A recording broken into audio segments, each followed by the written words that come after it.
सासू माँ की नई सहेली। प्रिया किचन में चाय बना रही होती है और सुमन ड्राइंग रूम में बैठकर मजे से टीवी देख रही होती है। तभी दरवाजे की घंटी बजती है। प्रिया, जरा देखना तो कौन आया है। देखती हूँ मम्मी जी। प्रिया दरवाजा खोलती है तो सामने पड़ोस वाली विमला आंटी खड़ी होती है। नमस्ते आंटी जी, कैसी हैं आप? मैं तो बिल्कुल ठीक हूँ बेटा, पर तेरी सास को क्या हुआ है? आजकल कहीं दिखती ही नहीं है। जब देखो तब टीवी के आगे जमी रहती है। अंदर तो आइए आंटी। अरे ओ दीपक की अम्मा, कहाँ हो? अरे विमला, आओ आओ, क्या बात है, बड़े दिन बाद याद आई तुम्हें मेरी। मैं तो हमेशा ही तुम्हें याद करती हूँ, पर तुम ही गायब रहती हो और आजकल तो बाहर भी नहीं आती जाती। तबीयत तो ठीक है ना तुम्हारी? अरे तबीयत को क्या होना है, इस उम्र में तो कुछ ना कुछ लगा ही रहता है। मेरी छोड़ो, तुम ये बताओ कि क्या चल रहा है गली मोहल्ले में। तुम गली मोहल्ले की छोड़ो, चल तो तुम्हारे पड़ोस में रहा है। तुम्हारी नई सहेली आई है। मेरी कौन सी नई सहेली? मैं तो यहाँ बस तुमसे बातचीत कर लेती हूँ या फिर बाजू वाली शर्मा की बहू से दो चार बातें कर लेती हूँ। इसीलिए तो कहा कि तेरी नई सहेली आई है। अब कोई पड़ोस में आया है तो बात तो होनी ही है। कम से कम इसी बहाने हमारा भी एक ग्रुप बन जाएगा। फिर सब मिलकर अपनी बहुओं की शिकायतें किया करेंगे। दोनों हंसने लगते हैं। तभी प्रिया चाय लेकर आती है और सामने टेबल पर रख देती है। दोनों चाय पीती हैं और बातें करते हैं। चलो मैं चलती हूँ, अब कल मिलते हैं। राम राम। अगले दिन प्रिया किचन में कुछ काम कर रही होती है और सुमन आराम से सोफे पर बैठकर मटर छिल रही होती है। तभी डोरबेल बजती है। प्रिया दरवाजा खोलती है तो सामने उनकी नई पड़ोसन खड़ी होती है। जी आप कौन? मैंने पहचाना नहीं। नमस्ते बेटा, मैं शारदा, आपके बगल वाले घर में अभी 2-4 दिन पहले ही शिफ्ट हुए हैं। ओह अच्छा अच्छा अच्छा, नमस्ते आंटी, अंदर आइए ना आप। देखिए तो मम्मी जी आज कौन आया है। इतना कहकर प्रिया किचन में चाय बनाने चली जाती है। नई पड़ोसन को घर पे देखकर सुमन थोड़ा हैरान हो जाती है।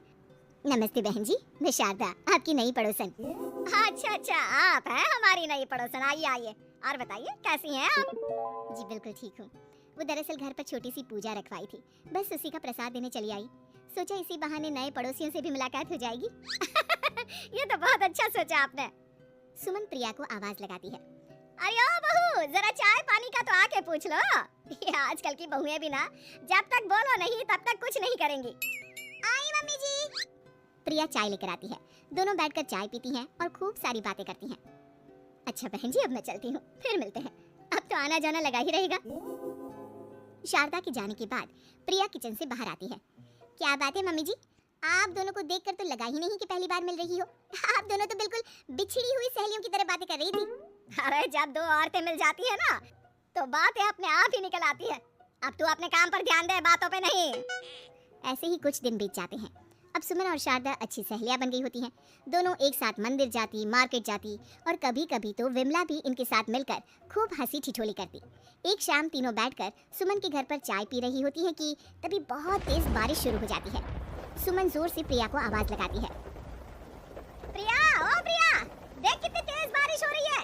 जाके छत से सारे कपड़े ले आ, नहीं तो सब भीग जाएंगे। सुमन 2 बार आवाज लगाती है लेकिन प्रिया का कोई जवाब नहीं आता। शायद प्रिया कुछ काम कर रही है, इसीलिए कुछ जवाब नहीं दे रही। अरे काहे का काम, आराम फरमा रही होगी महारानी। तभी प्रिया बीमार हालत में अपने कमरे से बाहर निकलती है। हाँ मम्मी जी, क्या हुआ? मेरी तबीयत थोड़ी ठीक नहीं है ना, इसलिए आग लग गई। अरे सारे कपड़े भीग गए और तुझे सोने से फुर्सत नहीं है। सबके सामने सुमन के मुंह से ऐसी बातें सुनकर प्रिया उदास हो जाती है और छत से कपड़े उतारने चली जाती है। सुमन, ये क्या बात हुई? प्रिया ने बताया ना कि उसकी तबीयत ठीक नहीं, इसलिए उसकी आंख लग गई। तुम भी ना खामखा उसे सबके सामने सुना दिया। अरे आप नहीं जानती शारदा जी, कुछ बहुएं ना बहुत आलसी होती है, घर का एक काम नहीं करना चाहती। ऐसा नहीं है सुमन, तुम्हारी बहू तो बहुत प्यारी है, तुम्हारी सारी बात भी तो मानती है। हाँ सुमन, तुम प्रिया के बारे में ऐसा क्यों सोचती हो? मेरी भी 2 बहुएं हैं, लेकिन मैं उन्हें अपनी बेटियों की तरह रखती हूँ। आखिर वो भी तो किसी की बेटियां ही है ना। और अगर तुम ऐसा ही व्यवहार करोगी तो एक दिन प्रिया भी तुम्हारे साथ ऐसा ही बर्ताव करेगी। शारदा और विमला की बातें सुनकर सुमन की तो बोलती बंद हो जाती है। वहीं प्रिया भी बाहर से सारी बातें सुन रही होती है। अरे मैं कोई उसकी दुश्मन थोड़ी ना हूँ, मैं भी उसकी माँ हूँ, लेकिन कभी कभी सास बनना पड़ता है, नहीं तो बहुएं हाथ से निकल जाती है। देखो सुमन, ये सब सोच का फर्क है। अगर तुम ये सोचोगी तो कभी प्रिया को अपनी बेटी नहीं बना पाओगी। इतना कहकर शारदा और विमला वहाँ से चली जाती हैं और सुमन अकेले बैठकर उनकी बातें सोचने लगती है। अगले दिन प्रिया और दीपक अपने कमरे में बैठकर बात कर रहे होते हैं और सुमन उनके कमरे के बाहर कुछ काम कर रही होती है और उन दोनों की बातें सुन लेती है। दीपक, तुम्हें पता है हमारे पड़ोस में जो शारदा आंटी है ना, बहुत अच्छी हैं। अच्छा, ऐसा क्या हो गया जो तुम्हें वो इतनी अच्छी लगने लग गई?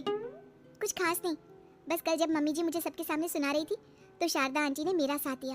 मैं तो सच में हैरान ही रह गई थी जब उन्होंने मम्मी जी को मुझसे ऐसा बर्ताव करने के लिए मना किया। अच्छा, फिर क्या हुआ? होना क्या था, शारदा आंटी तो मम्मी जी को समझा ही रही थी कि बहू को भी बेटी की तरह ही रखना चाहिए, लेकिन मम्मी जी तो मम्मी जी है ना, उन्हें तो मुझ में हमेशा कमी ही दिखती है। काश मुझे भी शारदा आंटी जैसी सास मिली होती जो मुझे भी अपनी बेटी जैसी समझती। सुमन ये सब सुनकर बहुत उदास हो जाती है और वहाँ से चली जाती है। प्रिया की बातें सुमन के कानों में बार बार गूंज रही थी। उसे बहुत शर्मिंदगी महसूस हो रही थी कि उसने प्रिया के साथ बहुत गलत किया है। अगले दिन सुमन शारदा और विमला को बुलाती है। क्या बात है सुमन, आज तूने ऐसे अचानक क्यों बुलाया? सब ठीक तो है ना? हाँ हाँ, सब ठीक है, तुम दोनों बैठो तो सही। तब तक दीपक और उसके पापा भी आ जाते हैं। प्रिया, तुम भी आ जाओ। क्या हुआ मम्मी जी, आपने बुलाया? हाँ प्रिया बेटा, मैं आज सबके सामने तुमसे माफी मांगना चाहती हूँ। मैंने आज तक तुम्हारे साथ बहुत बुरा व्यवहार किया है, लेकिन तुमने कभी भी मेरे साथ बुरा बर्ताव नहीं किया। मुझे अपनी गलती का एहसास हो गया है, हो सके तो मुझे माफ कर देना। प्रिया अपनी सास की बातें सुनकर हैरान हो जाती है। उसकी आंखों में आंसू आ जाते हैं। प्लीज मम्मी जी, आप मुझसे माफी मत मांगिए, मैं भी आपकी बेटी ही हूँ। वैसे एक थैंक यू तो मेरी नई सहेली को भी बनता है, जिसकी वजह से मुझे मेरी गलती का एहसास हुआ।